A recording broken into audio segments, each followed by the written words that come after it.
sometimes the outcome of the pain you endure will make you a better person. It will make you get on your A game. It'll help you in the long run. That's right. And that's kind of what I'm going through with Pick. My new album is named after him. His government name, Ignatius. I think his daddy Ignatius. had to be a pimp. Ignatius? Pick's real name is Ignatius. It says J. Jackson. No, his name is Ignatius J. Jackson. Oh. But then we gave him Ice Pick because he was originally a jeweler. When I met him, I met him working in the Mart 125 at Black Man's Jewelry. Right. Pick is actually one of the only black jewelers. Bless you, brother. Thank you. One of the only black jewelers I know. Pick really, before he got in tune with music the way he was, his first love and profession is jewelry. Like, he can go down there, he can let you know what's good. He know quality of diamonds. He know the quality of gold. He knows some things you wouldn't expect him to know coming from where we came from. So that intrigued me as a young lock anyway, when D used to bring us in there and we'd meet him, and I'm like, yo, you really know about, what do you mean you a black man's jeweler?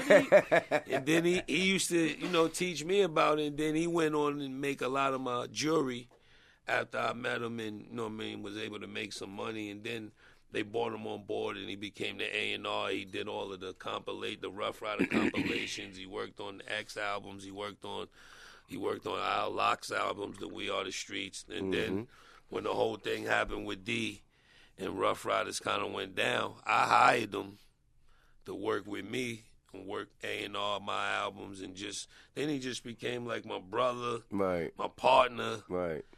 He just became everything. He encouraged me to work out and start eating right and lose weight. He just got me on a mean path. And then after I look back, it's like he knew what he never.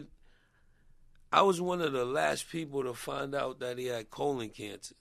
So when they actually let me go in a room and see him, I just broke down. Like, it was my whole world just was crushed. Damn. And he was doing such a good job at keeping, because I'm like, yo, I'm coming to Harlem to see you. Yo, you got me. And he was curving me so expeditiously. It was crazy. You know what I'm saying? And then I'm like, so when I got to see him and he was in them stages, his last stages, I was really mad at him. I was hurt, mad at him, so much emotions running through me. It was hard for me to cope. So I'm like, yo, I got to do this album. I'm going to name it after him. Right. I'm going to do a lot of things he always was on my back to do. I'm going to do some of the features some of his bucket list features. I'm just going to make this whole project based around him. Right. And then I could get some closure and move on with my career, because he used to call me in the morning, yo, you going to work out? You this, that, you got to do. He was like part of my whole life. So yeah, with losing somebody like that influential in your life will really make you step back and, like, yo, you got to appreciate the small things. You got to appreciate when you got good energy, when you got them kind of special jewels in your life. You got to really appreciate it, because they don't come a dime a dozen. And tomorrow ain't promised. You know what I mean? I mean, as many friends as I've lost, I've never lost one and then, like, had another great friend kind of like fill in. Yeah, and sub. It's always, you know what I'm saying? That's life ain't like no game. You can't permanent just sub gap. another one. Yeah. You know what I'm saying? Is there. It's a permanent gap that exists. You know what I'm saying? And so Pick he passed away. You say colon cancer. Colon cancer. And the irony of the whole thing is he was one of the healthiest people I knew. You know what I mean? He could ride his mountain bike from Harlem to Brooklyn. Wow. He would juice watercress and drink water. He'd juice up some watercress and drink it and go play ball every Saturday in Harlem. He would. How old was Pick? He was 40-something. He was 44, 45, I think. Got you. Not that old.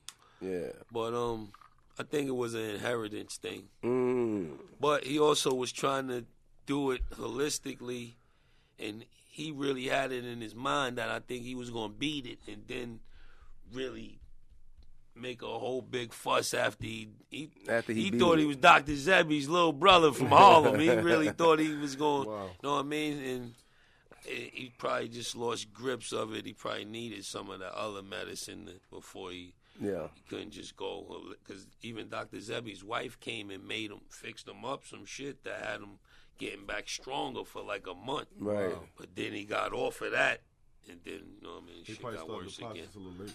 Yeah, but it's just crazy. You know what I mean? Damn. That ties in with me and Styles having the juice bars. So we try to just encourage one person at a time to eat right and, you know, put fruit and vegetables in your body. We got 4 juice bars, 1 in Brooklyn, 2 in the Bronx, 1 in Yonkers. Juices for life. Brooklyn was in my neighborhood. Yeah. And we try to put them in the hood. The limit, because, you know, our choices is so limited for our people. Most of our communities are food deserts. Yeah, you know what I mean? Most of our communities are food desert, or when you go there, it's a limited or something fast food or just something, not a healthy choice. Sure. So we try to put our juice bars in the spots where our people is at. They give you that choice. The community is real receptive. Before you go get an egg roll, you might want to go get a smoothie. You love it. I'm not going to blow up. It's doing good. We appreciate the love, too, in all the hoods.